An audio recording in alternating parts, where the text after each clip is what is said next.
What's up, my fellow Eagles fans? What's up?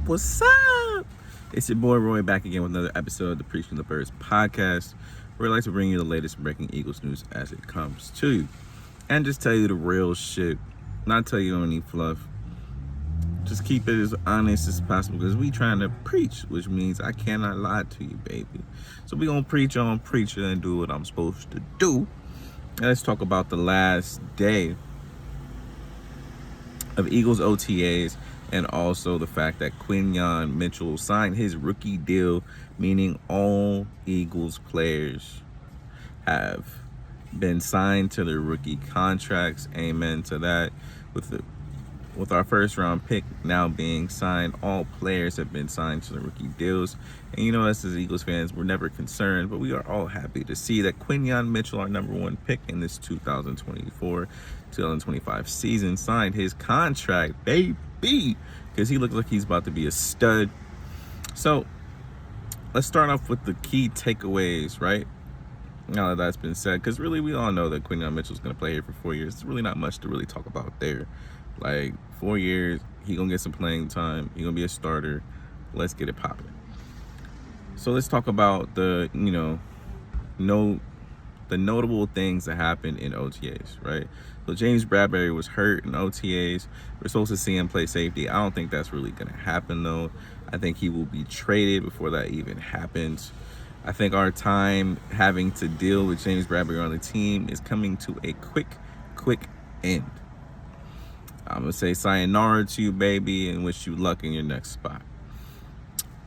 No homo. All right. Other notable news, Sidney Brown has still not practiced, which is very, very disheartening for the young player because he was playing really, really well towards the end of the season. Zach McPherson hasn't played, so that's not looking good for his chances of making the team. A former fourth-round pick.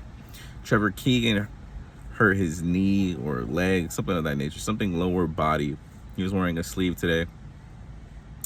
By the way, all this information, is from a notable source from the Enquirer. Jeff McClain is my notable source. He does really great work, so go ahead and go like and subscribe to everything he has. Twitter, his Enquirer page, everything. I don't care. Do it all because that's where I got my information from. Please go support that man because he supports us with all the Eagles news that we need.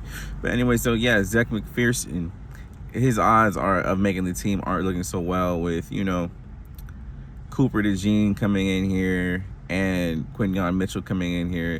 Not to mention Eli Ricks playing pretty well last year and Kelly Ringo being drafted last year. Zach McPherson's time is looking out or done with, really. So with that being said, we got to talk about the most important stuff, right? Most important stuff other than the cornerback battle, which to me is very, very interesting. And I'm really excited to see which of the players named Isaiah Rodgers, Quinyon Mitchell, or Kelee Ringo get the opportunity to start next to Darius Slay, or also known as Slay, because he likes to slay the league. Okay, whatever.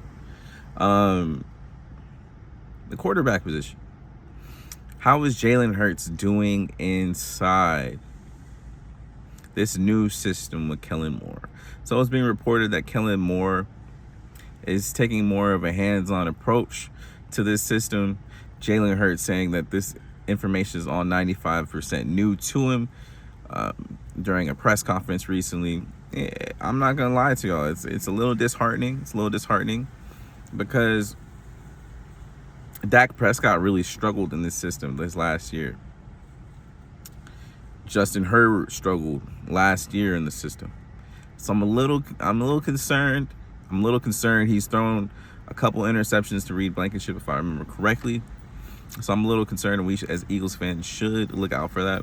But I will say this, Jalen Hurts seemed very confident in his press conference, saying notably that he's been in a lot of systems, and him being in all those systems and picking up all that information every time has allowed him to feel confident in the fact that he will pick up this information like he did those offenses in the past. So that's good news. You know what I mean? I'm excited to see him consistently improve, because reports are out saying that Kenny Pickett had somewhat a better camp than Jalen Hurts. I mean, I'm just reporting what, was also reported. I'm not trying to, stir up any trouble. Obviously, I believe Jalen Hurts is going to start. I believe Jalen Hurts as a quarterback is going to lead us to the promised land. I'm not trying to stir any, drama within the organization. I'm just telling you what has been said, what has been told to me.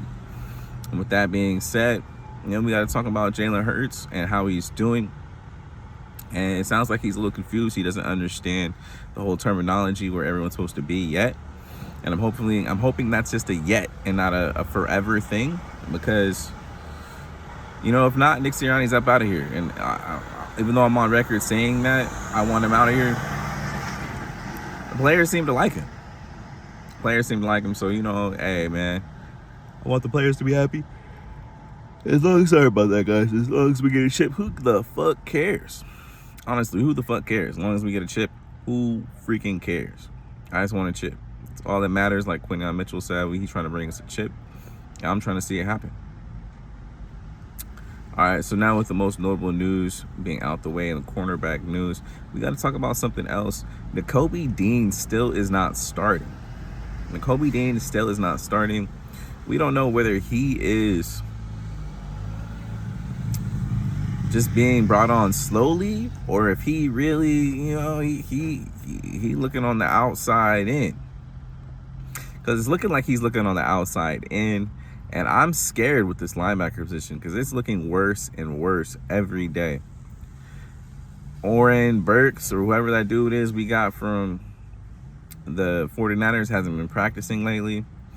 And it's kind of concerning to see that we don't have any real veteran presence other than Devin White. And Nakobe Dean was supposed to step up. It's his third year. He should be a veteran by now. He should be about to make that giant leap that a lot of players make from their second to third year.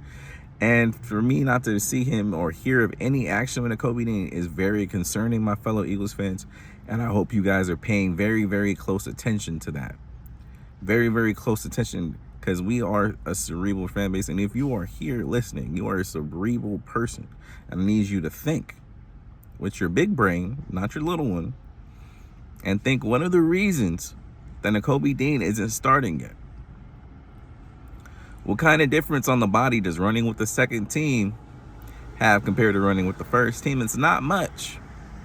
I know A.J. Brown clocked out at 23 miles an hour, but I mean, John Ross is one of the fastest players ever to live, okay?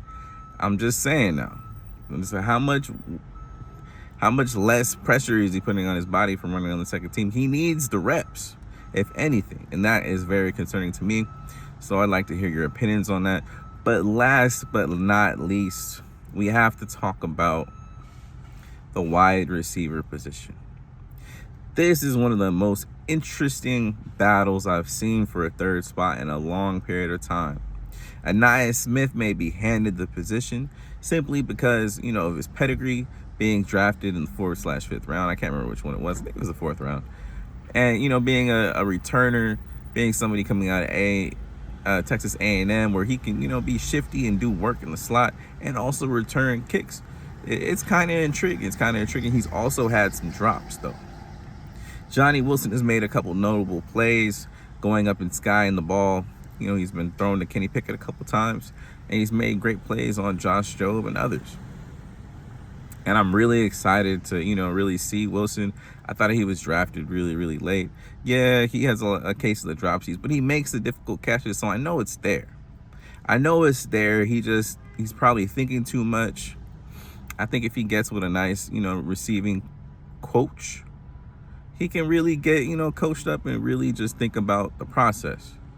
Tucking the ball away before he starts running and things of that nature to help him really, really, catch the ball and move, and not just drop the ball and not catch it at all. So yeah, those are the most notable things from OTAs. Let me know if you guys think I missed anything. Those are my most notable things. We haven't really heard much about the D-line really standing out, but Brandon Graham saying Jordan Davis is going to have a major year. I'm really hoping so. We need that. But yeah, let me know if you guys heard anything that I haven't heard or talked about or covered. Hope you guys are having a great day. Fly Eagles fly, baby. Oh, and please like and subscribe. Yes, sir.